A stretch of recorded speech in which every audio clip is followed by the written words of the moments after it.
नमस्ते एवरीवन। इस वीडियो में हम यूवी विजिबल स्पेक्ट्रोस्कोपी का इंस्ट्रूमेंटेशन डिस्कस करेंगे। लास्ट वीडियो में हमने देखा था यूवी विजिबल स्पेक्ट्रोस्कोपी का प्रिंसिपल और उसका इंट्रोडक्शन। सो यूवी और visible light UV visible spectroscopy में बहुत ही इंपॉर्टेंट होती है। उसकी कुछ रेंज होती है, जैसे यूवी रीजन का रेंज होता है 10 नैनोमीटर से 400 नैनोमीटर और विजिबल का रीजन होता है 400 नैनोमीटर से 800 nanometre. UV region further divide होता है दो पार्ट में, जिसे हम बोलेंगे नियर यूवी और फार यूवी। नियर यूवी का रीजन का रेंज होता है 200 नैनोमीटर से 400 नैनोमीटर और यही पार्ट मोस्टली यूज़ होता है स्पेक्ट्रोस्कोपिक एनालिसिस के लिए। जो फार यूवी रीजन होता है उसका रेंज होता है बिलो 200 नैनोमीटर और इस रीजन में एनालिसिस करना थोड़ा सा ट्रिकी होता है, क्योंकि यहाँ लाइट एयर से स्कैटर हो जाती है, इसलिए हमें यूज़ करना पड़ता है वैक्यूम कंडीशंस। सैंपल के लिए सॉल्वेंट का क्या सीन है?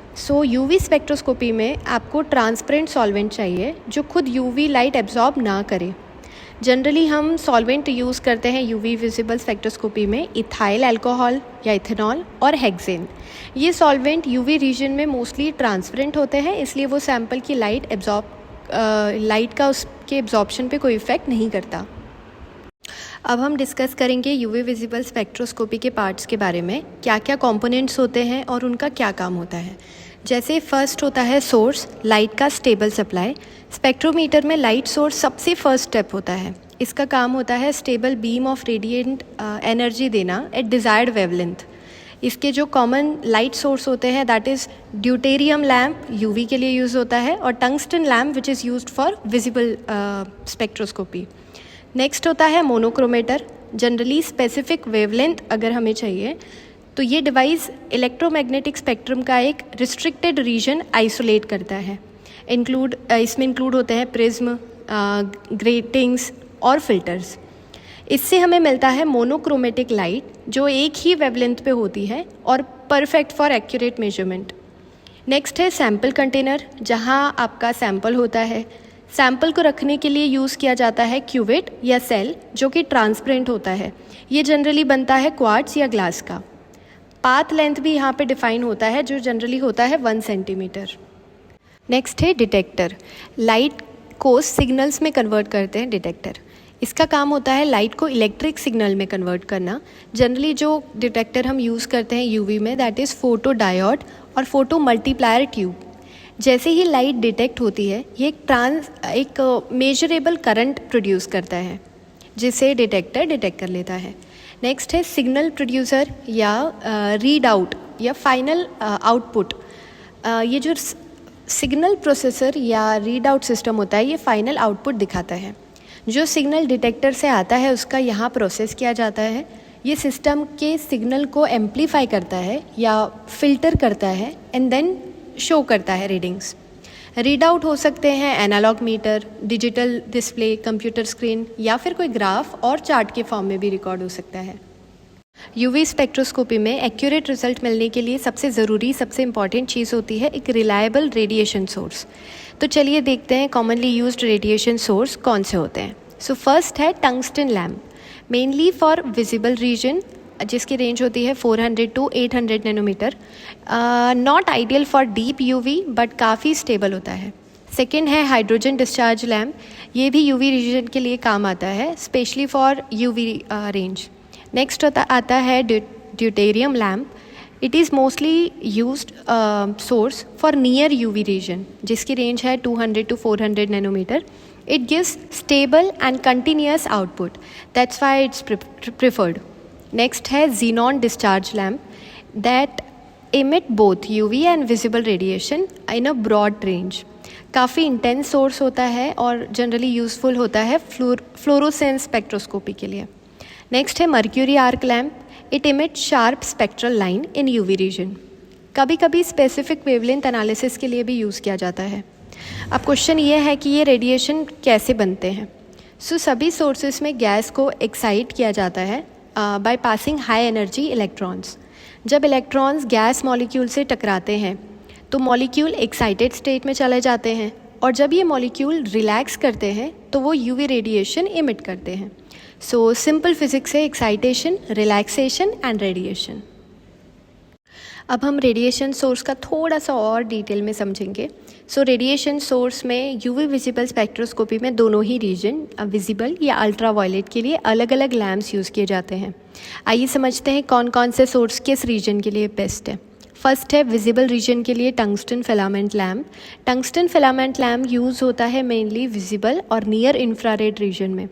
इसकी जो इफेक्टिव रेंज होती है वो है 250 नैनोमीटर से 2000 नैनोमीटर।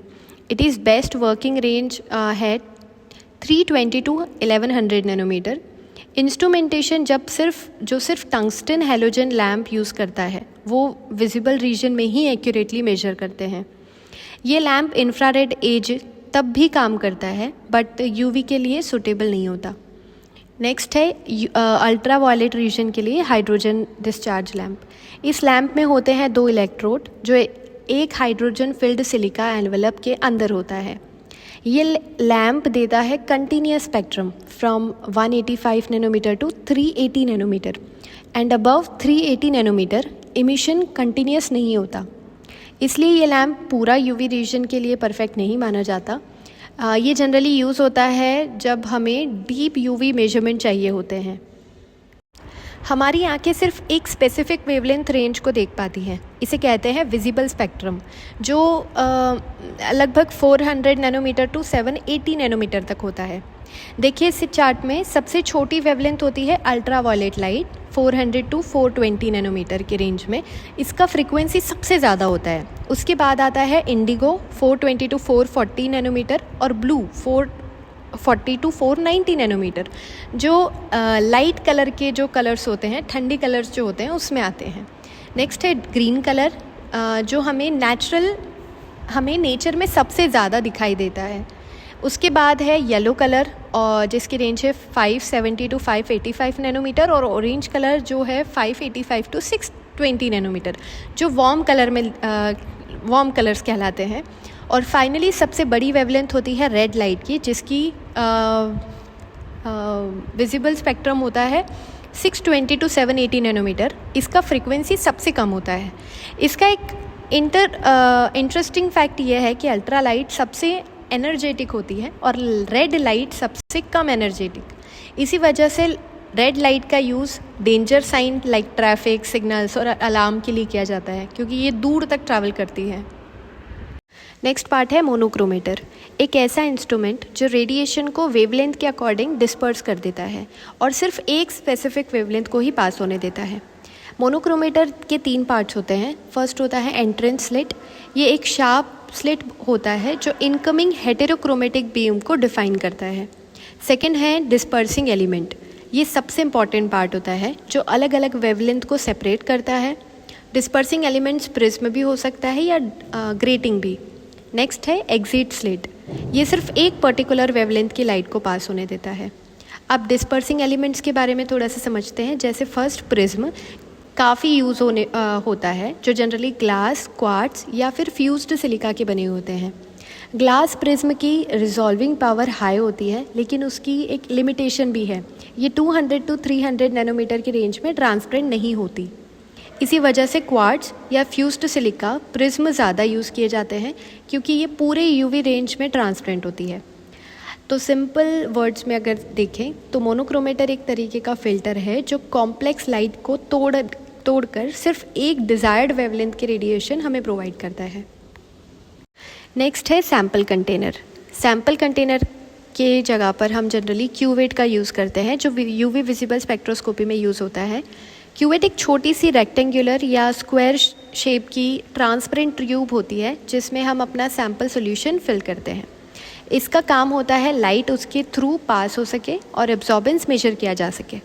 सबसे कॉमन क्यूवेट का पाथ लेंथ होता है 1 सेंटीमीटर और ये बहुत इंपॉर्टेंट है क्योंकि इसी बेसिस पर बियर लैम्बर्ट लॉ अप्लाई होता है क्वांटिटेटिव एनालिसिस में। अब बात करते हैं क्यूवेट के मटेरियल्स की। सो क्वार्ट्ज क्यूवेट ये बेस्ट होता है क्योंकि यूवी और विजिबल दोनों ही रीजन में काम करता है। सेकेंड आते हैं ग्लास क्यूवेट। ये सिर्फ विजिबल रीजन जिसका रेंज है अबव 340 नैनोमीटर में यूज़ होता है और यूवी के लिए सूटेबल नहीं होता। और थर्ड आते हैं ऑप्टिकल ग्रेड प्लास्टिक क्यूवेट। ये लो कॉस्ट ऑप्शन है जो विजिबल रेंज के लिए काम करते हैं। क्यूबिट को हैंडल करते टाइम कुछ प्रिकॉशन ज़रूरी होते हैं, जैसे फिंगरप्रिंट्स और स्क्रैचेस अवॉइड करें क्योंकि लाइट ट्रांसमिशंस को डिस्टर्ब कर सकता है। और क्यूबिट को कम से कम 2/3 तक फिल करें ताकि एब्जॉर्बेंस रीडिंग एक्यूरेट और रिप्रोड्यूसिबल आए। सो क्यूबिट एक छोटा सा कंटेनर होता है और स्पेक्ट्रोस्कोपी में इसका बहुत इंपॉर्टेंट रोल है। नेक्स्ट आते हैं डिटेक्टर्स। यूवी स्पेक्ट्रोस्कोपी में 3 कॉमन टाइप के डिटेक्टर्स यूज़ होते हैं। आज हम डिटेल में थोड़ा थोड़ा उनके बारे में समझेंगे। जैसे फर्स्ट है बैरियर लेयर सेल, जिसे हम फोटोवोल्टिक सेल भी कहते हैं। इसका वर्किंग प्रिंसिपल सिंपल है। जब रेडिएशन डिटेक्टर के सरफेस पर फॉल करता है, जब उस पर आता है, तो मेटल सेमीकंडक्टर इंटरफेस पर इलेक्ट्रॉन्स जनरेट करता है। अब यहाँ एक बैरियर प्रेजेंट होता है जो बेस मेटल और सेमीकंडक्टर के बीच होता है। ये बैरियर इलेक्ट्रॉन को आयरन में मूव होने से रोकता है। रिजल्ट क्या हुआ? इलेक्ट्रॉन्स मेटल सरफेस पर अक्यूमुलेट हो जाते हैं और वोल्टेज डिफरेंस क्रिएट करते हैं। अगर एक्सटर्नल सर्किट में रेजिस्टेंस लो हो तो एक करंट फ्लो होता है और ये करंट इंक्लाइंड रेडिएशन को इंटेंसिटी को डायरेक्टली प्रोपोर्शनल होता है। यानी जितना ज़्यादा रेडिएशन फॉल करेगा उतना ज़्यादा करंट जनरेट होगा। इसी वजह से बैरियर लेयर सेल को यूवी स्पेक्ट्रोस्कोपी में डिटेक्टर की प्लेस पर बहुत ज़्यादा यूज़ किया जाता है। इन शॉर्ट, डिटेक्टर लाइट को डायरेक्टली इलेक्ट्रिसिटी में कन्वर्ट करता है, जिसका आउटपुट हमें रेडिएशन की इंटेंसिटी के फॉर्म में मिल जाता है। नेक्स्ट है फोटो ट्यूब। एक फोटो ट्यूब बेसिकली एक इवैक्यूएटेड ग्लास बल्ब होता है। इसके अंदर एक लाइट सेंसिटिव कैथोड होता है। इसकी सरफेस पे पोटेशियम ऑक्साइड या सिल्वर ऑक्साइड जैसे फोटो सेंसिटिव मटेरियल की कोटिंग की जाती है। अब इसका वर्किंग समझते हैं। जब रेडिएशन कैथोड पर इंसिडेंट होता है, जब उस कैथोड पर रेडिएशन आता है, तो कैथोड से फोटो इलेक्ट्रॉन्स इमिट होते हैं। ये इलेक्ट्रॉन्स एनोड के थ्रू कलेक्ट किए जाते हैं। फिर ये इलेक्ट्रॉन्स एक्सटर्नल सर्किट से वापस रिटर्न करते हैं। इस पूरे प्रोसेस के रिजल्ट में करंट जनरेट होता है, जिसका मैग्नीट्यूड डायरेक्टली प्रोपोर्शनल होता है इंसिडेंट लाइट की इंटेंसिटी के। और सबसे इम्पॉर्टेंट बात, ये करंट एम्पलीफाई करके रिकॉर्ड किया जाता है ताकि हमें मेजरेबल सिग्नल मिल सके। सो इन शॉर्ट, फोटो ट्यूब एक ऐसा डिटेक्टर है जो लाइट की इंसिडेंट होने पर इलेक्ट्रॉन को रिलीज़ करता है और इन इलेक्ट्रॉन्स का फ्लो से ही हमें सिग्नल मिलता है। नेक्स्ट डिटेक्टर है फोटो मल्टीप्लायर ट्यूब, जो यूवी स्पेक्ट्रोस्कोपी में सबसे कॉमनली यूज डिटेक्टर है। इसके भी कुछ पार्ट्स होते हैं, जैसे एक होता है फोटो इमिशन कैथोड, जो प्रोटॉन्स स्ट्राइक करते ही इलेक्ट्रॉन्स इमिट करता है। नेक्स्ट है मल्टीपल डायनोड, जो इलेक्ट्रॉन्स को मल्टीप्लाई करता है। और एक होता है एनोड, जो फाइनल इलेक्ट्रॉन्स कलेक्ट करता है। अब इसका वर्किंग समझते हैं स्टेप बाय स्टेप। जब एक प्रोटॉन कैथोड पर गिरता है, उससे टकराता है, तो कैथोड से कुछ इलेक्ट्रॉन इमिट होते हैं। ये इलेक्ट्रॉन्स एक्सेलरेट होकर फर्स्ट डायनोड तक पहुंचते हैं, जो कैथोड से लगभग 90 वोल्ट ज़्यादा पॉजिटिव होता है। जब इलेक्ट्रॉन्स डायनोड को हिट करता है, तो हर एक इलेक्ट्रॉन से मल्टीप्लाई नए इलेक्ट्रॉन्स इमिट होते हैं। ये नए इलेक्ट्रॉन्स फिर नेक्स्ट डायनोड की तरफ एक्सेलरेट होते हैं और फिर ये मल्टीप्लिकेशन प्रोसेस रिपीट होती है। हर डायनोड के एक स्टेज पर इलेक्ट्रॉन्स मल्टीप्लाई होते हैं, जिससे छोटा सा सिग्नल भी बड़ा हो जाता है। फाइनली ये इलेक्ट्रॉन्स एनोड पर कलेक्ट होते हैं, जहाँ से एक एम्पलीफाइड सिग्नल, करंट सिग्नल मिलता है। इसी वजह से फोटो मल्टीप्लायर ट्यूब को हाई सेंसिटिव डिटेक्टर माना जाता है, क्योंकि ये बहुत वीक लाइट सिग्नल्स को भी डिटेक्ट करके एम्पलीफाई कर सकता है। अगर आपको ये वीडियो समझ आया तो प्लीज़ चैनल को लाइक, शेयर और सब्सक्राइब करें और कमेंट करें क्लियर है। ऐसे ही इंटरेस्टिंग और सिंपल साइंटिफिक एक्सप्लेनेशन के लिए चैनल को सब्सक्राइब करना मत भूलना। मिलते हैं नेक्स्ट वीडियो में एक नए कॉन्सेप्ट के साथ। तब तक के लिए हैप्पी लर्निंग। Thank you.